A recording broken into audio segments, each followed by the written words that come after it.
وكان يلقب بالحب بن الحب.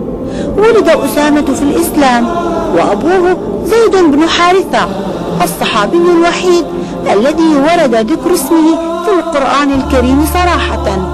وأمه أم أيمن حاضنة النبي صلى الله عليه وسلم. وكان النبي صلى الله عليه وسلم يقول: من كان يحب الله ورسوله فليحب أسامة. وزوجه النبي صلى الله عليه وسلم فاطمة بنت قيس. وقد أمر النبي صلى الله عليه وسلم أسامة على جيش لقتال الروم، ولم يتجاوز أسامة 20 من عمره، إلا أن النبي صلى الله عليه وسلم توفي قبل خروج الجيش، فأنفذ أبو بكر الصديق رضي الله عنه الجيش تحت قيادة أسامة ذاك الفتى الشجاع. وكان عمر بن الخطاب رضي الله عنه يجل أسامة ويكثر له العطاء، بل إنه فضله على ابنه عبد الله بن عمر رضي الله عنهما.